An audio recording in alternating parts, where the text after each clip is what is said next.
Hi, I'm Julie. I am a sculptor. I am originally from, Newlyn, Penzance, Cornwall. Newlyn is way down the very southwesternmost tip of the British Isles, about 10 miles from Land's End. Right on the tip of the country, the Atlantic Ocean meets the coastline, really rugged coastline. Very raw, mystical, magical. It's the end of the earth and not much happens there, but the weather or the elements plays a huge part in everyday life. So I feel like that exposure to nature and the elements of the ocean have really shaped me as a person. Newlyn is essentially full of fishermen and fishwives, which is what we get, or Newlyn maids as they call us.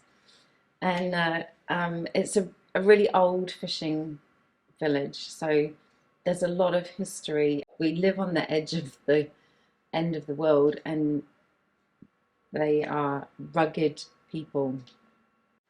Growing up as a fisherman's daughter, my dad was a fisherman for well over a decade, and I I suppose that's where I really understood the fragility of life, because I would watch him go out to sea. So from my window up on the hill, I could see the whole of Newlyn Harbour, and I could see the gaps where the lighthouse was. And I'd watch Dad go out to sea on a nice calm day, and then the storm would come in and the foghorn would be going, which was a really eerie sound to start with, but it was a very double-edged sword for me. So it meant that there was someone out there keeping my dad safe, but it also meant that the weather was so bad that it was actually quite dangerous. And so I would sit in the window staring, oh, my heart's going just talking about it, staring at the gaps, waiting for my dad to come home safely. There is such a strong sense that nature is in charge, and I had no control over it whatsoever.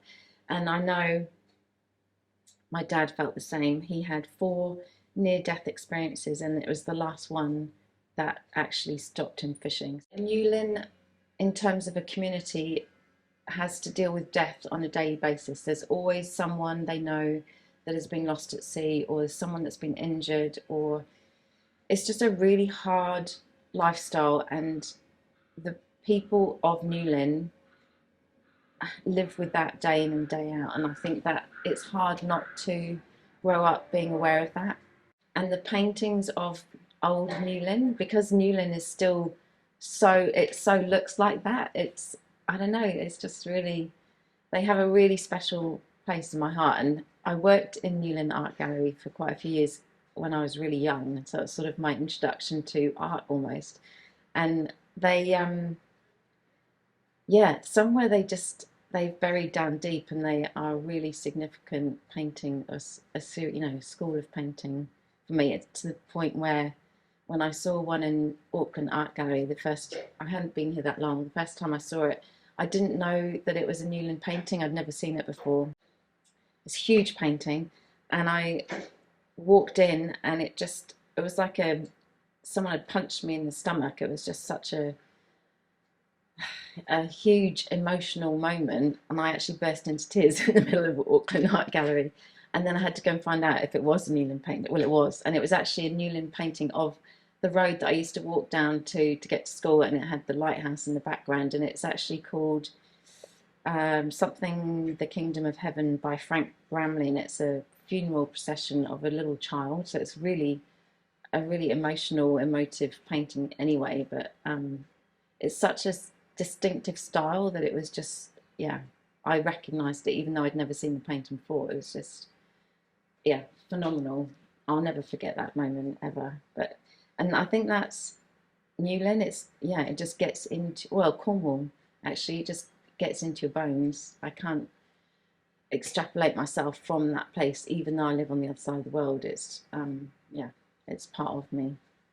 So when I was young, Mum and Dad used to take us out walking on the moors around Newlyn, Penzance. It's not a very big area. So West Penwith is the area. It's probably 8 mile radius. I mean, yeah, not. I mean, it's a peninsula, so it's not a very big area, but it's absolutely chock-a-block full of megaliths. So stone circles, long barrows, quoits, cairns, all sorts of things.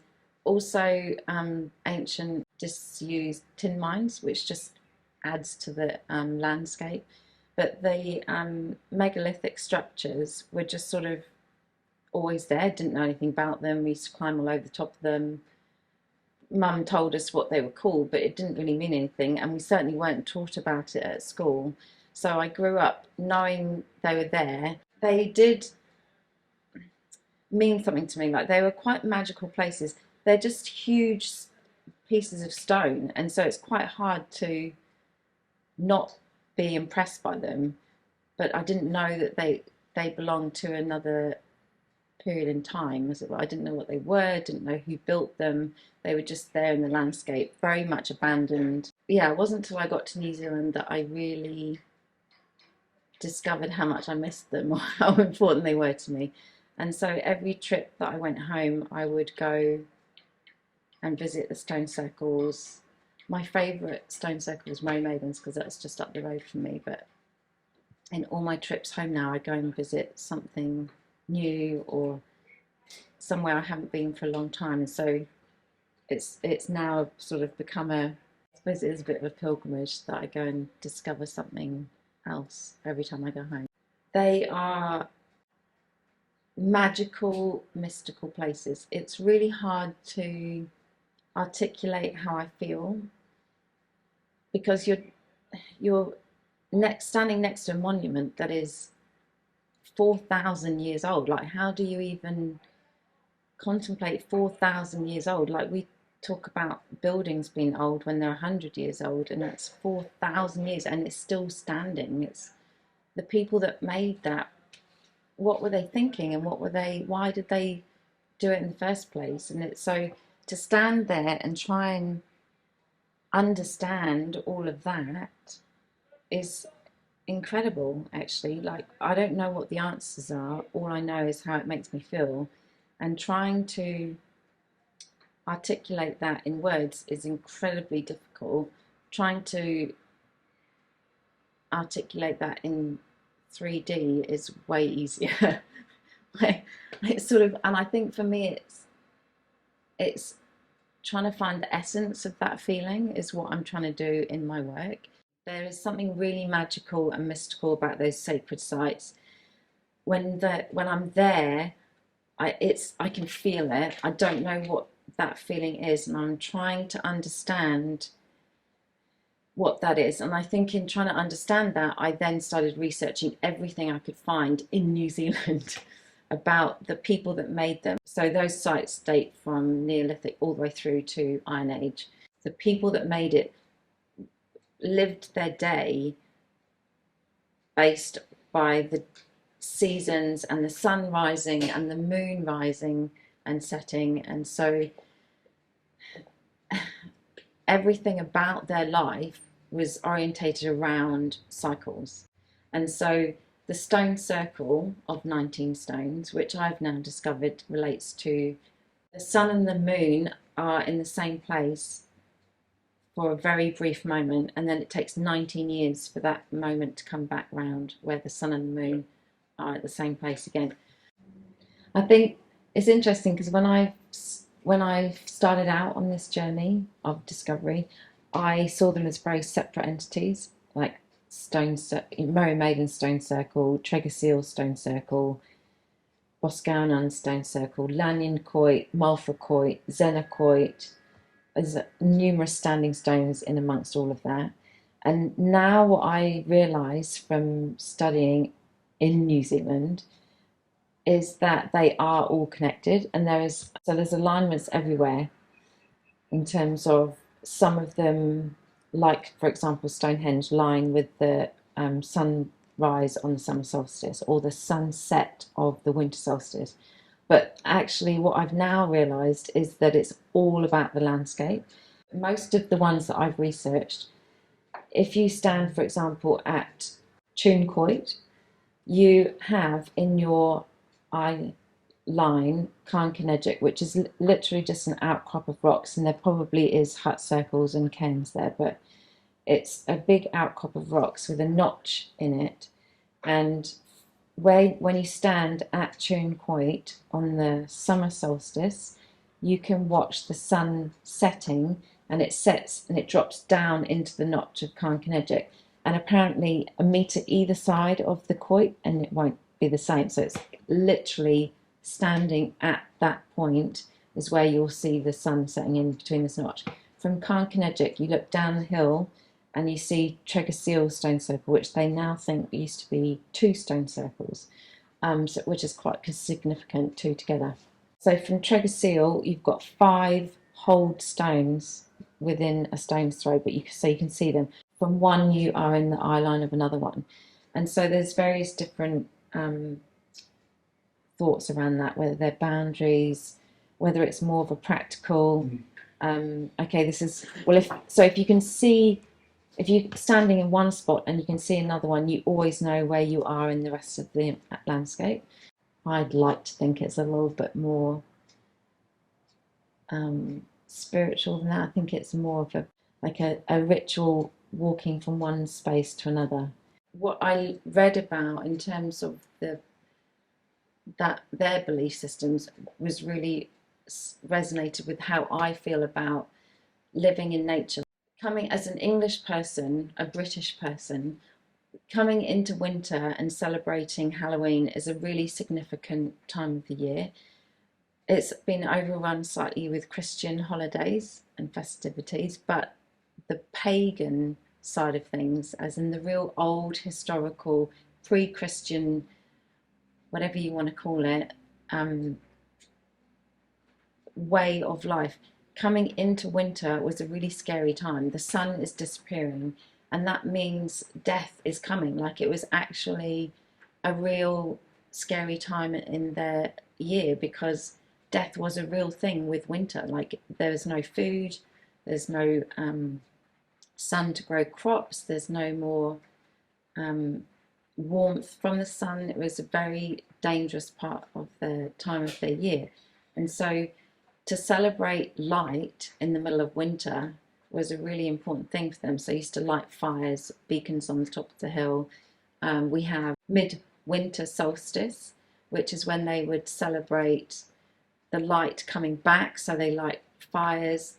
Christmas lights is actually, I understand it as being more about celebrating the light coming back. It's now become a Christian thing, but before that it was about the light returning. And that really resonates with me, that the whole belief system based on nature. And I think we're so far removed from that now. And so for me, it is making that connection with nature. And so all of my work is about the connection to nature. I was pretty useless at most things other than art. I was really good at metalwork, got A's in metalwork and woodwork. And but anyway, I was really interested in art. I had already got a job with the art gallery in Moselen. I was basically following my heart. So I had an amazing art teacher at sixth form who sort of shoved me along the way into creating a portfolio to go to art school. So I went to Falmouth Art School. That was a foundation year, and that was amazing. So you get to try everything. I went there to do photography, came out having fallen in love with metal, and I had to make a choice between jewellery and sculpture, and I absolutely loved sculpture. I was so totally blown away with it. And of course there is that really famous sculptor Barbara Hepworth that is based in St Ives. So I grew up in a very rich artistic environment with St Ives on our doorstep, and so sculpture is very much a part of me from an early age. And there's all those monuments. So 3D forms was not alien to me in any way whatsoever. Jewelry felt like a lot more of a feasible career in terms of being a woman. I knew I wanted to be a mother, and I needed to make money doing that. So jewellery was the path. I went from art school to Birmingham School of Jewellery, which is the only one in England. It was an amazing start, but very fine jewellery orientated, and I knew I needed to be a bit more sculptural. So I ended up starting at Birmingham and finishing at High Wycombe.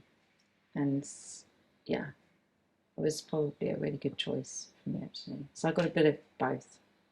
I ended up having children, and I ended up working in retail for a while in jewellery. It was interesting because it sort of threw me into the world of precious stones and high-end engagement rings and all the rest of it, but I realised quite early on that that's not where I wanted to be. So eventually I ended up teaching art, which was actually a really joyful thing for me to do. So it meant that I could be creative every day.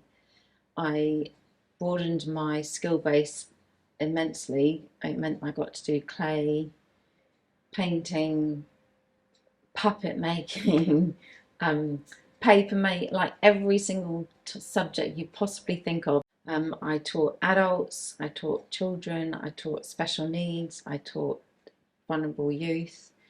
It was a really good way for me to practice my own art and my own creativity on a daily basis.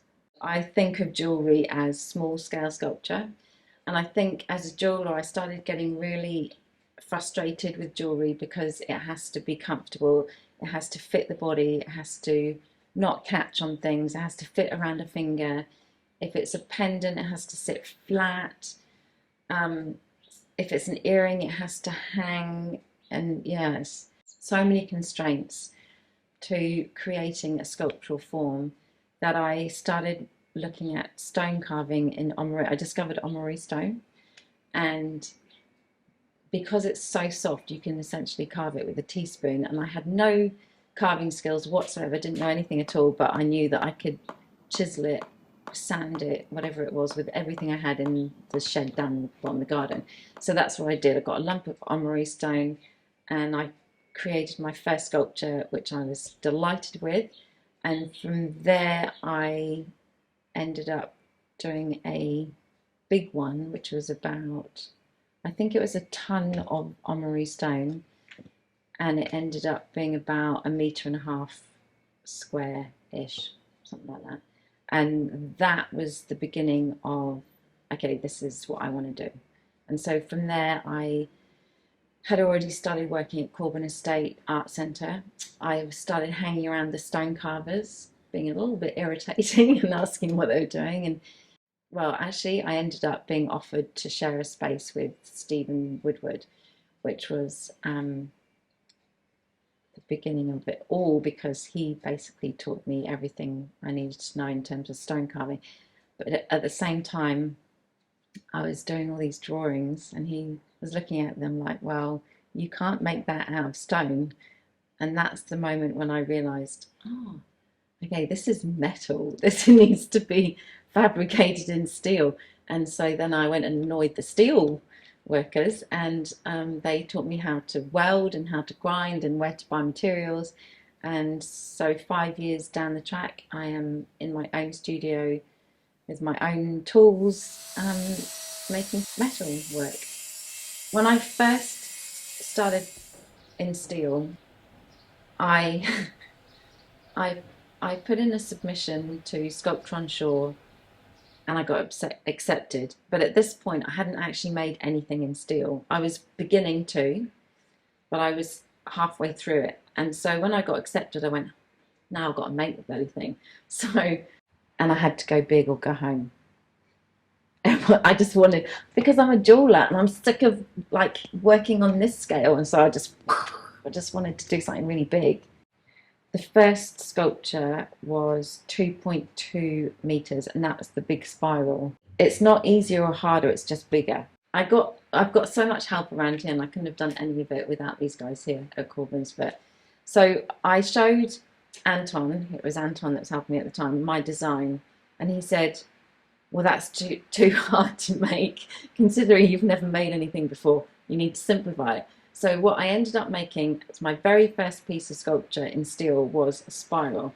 So I have had an affinity with spirals from way back. So this is from a million years ago, but I just can't, I don't know what it is about spirals, but I just doodle spirals.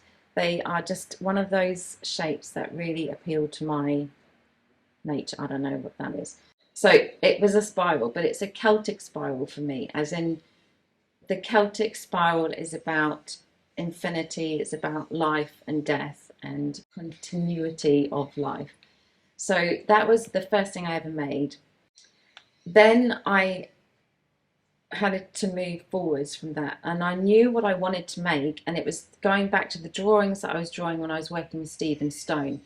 I didn't know how to physically make that in steel, and so I had to go through this progression of learning how to work in steel before I could actually fabricate what I was trying to draw in steel. I finally got to the point after I think probably 2 years of realizing that I think I could have a go now. So I had a go at creating this three-dimensional form. So I think the fundamental concept behind all of my work is about the continuing life cycles of everything. So night and day, masculine, feminine. And but in my sculpture, that's what I'm trying to talk about. I'm trying to demonstrate harmony through the balance of things. For example, you cannot have light without shadow. And so it's only when both are present that a harmony or a balance exists. And it's the same with masculine and feminine. You can't have one without the other. And so it's about both being present in equal measure, not more of one than the other. And I think that's the same throughout everything, throughout all society, all cultures, everything. It needs to be in harmony. There needs to be an equity to it all. I think that's really important for me, though, is that we're so disconnected from nature that I think there's a lot of us now that are really desperate to reconnect, as in like social media is so inauthentic, and I think there's a need now for people to reconnect with nature, like I think we want to get back to living more simply, and for me that is the cycles of life, cycles of the season, and it makes perfect sense to me.